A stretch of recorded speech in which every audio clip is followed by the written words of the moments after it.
the role of neuroscience to foster well-being and inclusion at the workplace. Very, very interesting topic. My name is Neetika Mittal. I'm the Senior Knowledge Advisor at SHRM. And with us is Mr. Abhijit Naskar. Mr. Abhijit Naskar is a celebrated neuroscientist and acclaimed author of over 80 books. And overall, he is a very, very renowned speaker across the world. And he is one of the world's foremost champions of diversity, inclusion, as well as humanitarianism. As a leading expert on human behavior, Mr. Naskar's contributions in cognitive and behavioral neuroscience have helped the world tackle the issues of biases, discrimination, and stereotypes more effectively. His work has been featured in Forbes, International Business Times, Interesting Engineering, Marie Claire, Latin Times, and so many more publications.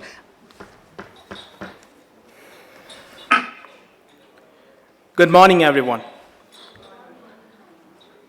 Today we are here to talk a lot about diversity, inclusion, equality, and all of that. Why? Because we are different. We're different in our own ways. So let's begin by one question. What is diversity? Is it a gimmick?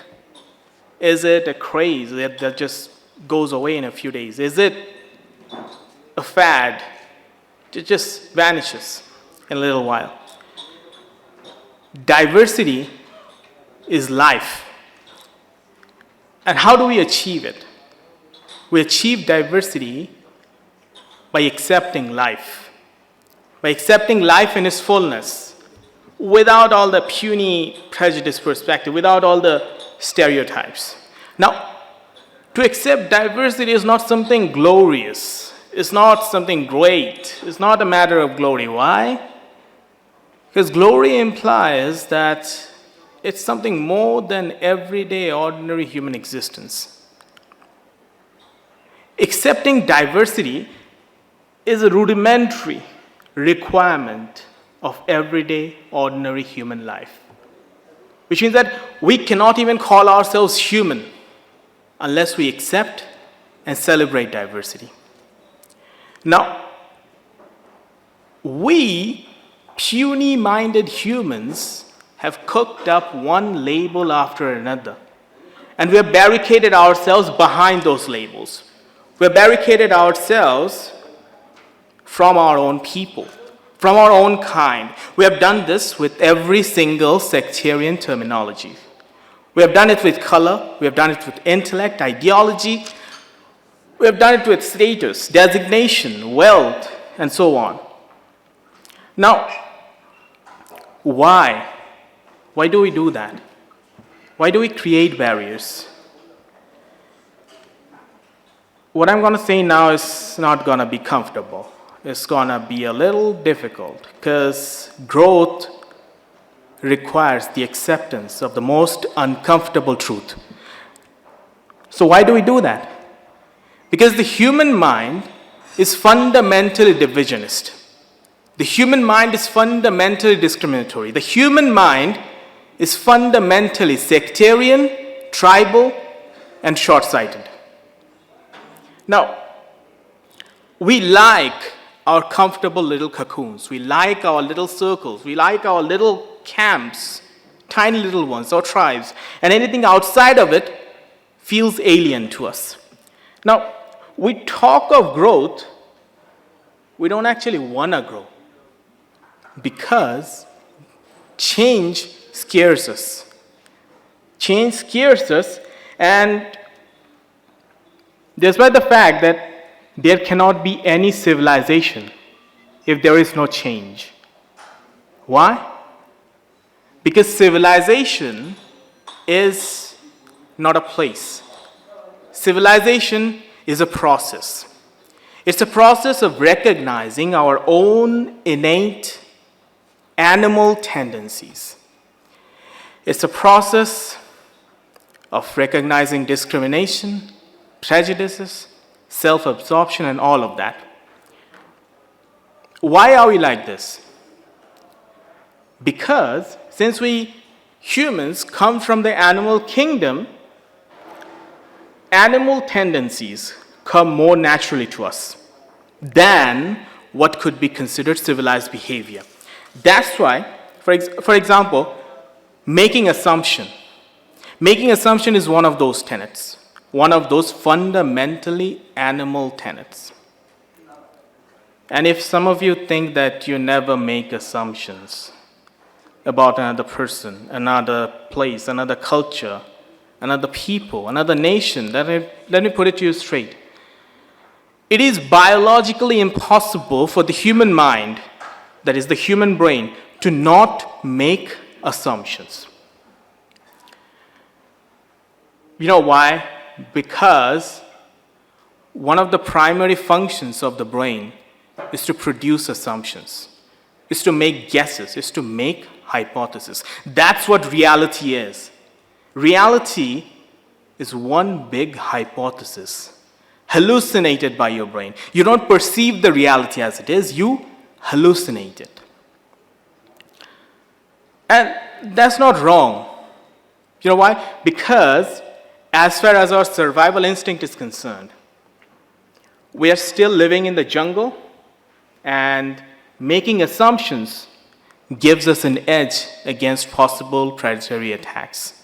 Now, that's why no matter how much we try against it, our mind always ends up making assumption about another person based solely on their appearance, which has no relation whatsoever to that person's character, to that person's capacities. To make assumption is not wrong, but to assume that your assumption is the ultimate truth, that's wrong. None of us perceive the world as it is. We all hallucinate it. And some hallucinations are more eccentric than others. So why not embrace each other's eccentricities? Why not accept each other's unique perspectives so that we may fill in the gaps in each other's perspectives, so that we may become whole. One whole organization, one whole society. Now, putting aside some serious clinical conditions, the whole world is depressed, the entire world. And we keep popping pills in the hope of finding happiness, but we never do. Why? Because happiness comes through people, not pills. And the moment we learn to treat each and every person with dignity, no matter their designation, gender, race, color, ideology, intellect, and all of that, is the moment we witness the rise of an actual, healthy, productive, humane society. Pills are a boon to society, but if we start using them as a substitute for warmth, then that's it. We are headed for a rather bleak future, a devastating future. And understanding environment not only amplifies a person's well-being, it also amplifies a person's capacities, their faculties, by rewiring their brain. Whereas a judgmental environment not only ruins their well-being, it actually diminishes their skills, their faculties, their capacities, by filling the mind with stress chemicals. The problem is we continue to say that there is no place for kindness in the workplace. There is no place for emotions in the workplace. There is no place for warmth in professionalism. And that's the trouble. Emotions are seen as a liability, and we have to change that. It's not about embracing neuroscience in the workplace. It's not about embracing diversity in the workplace. It's just about embracing humanity in the workplace.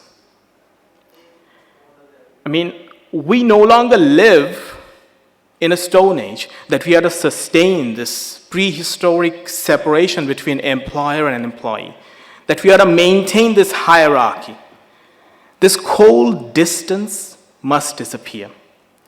And how do we do that?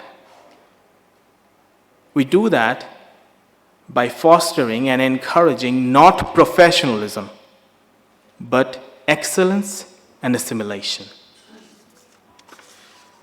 Pursuing excellence and pursuing superiority are two different things. Competition is the enemy of wellness. There is no such thing as a healthy competition.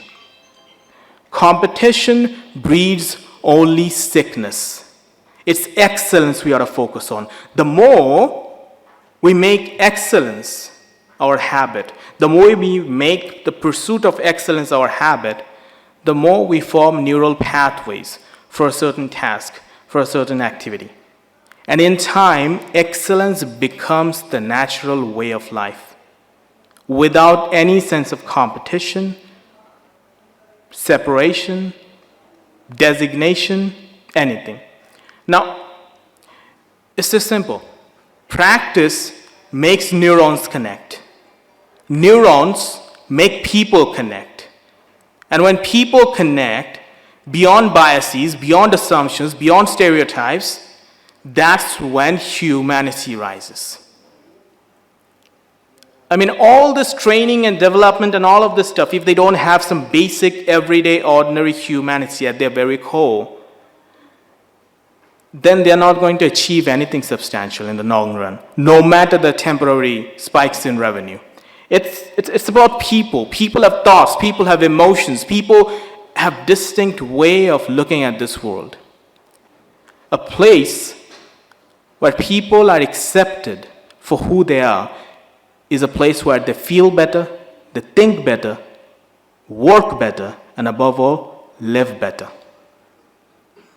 The day a CEO breaks bread with the janitor is the day a company truly becomes human. Thank you very much.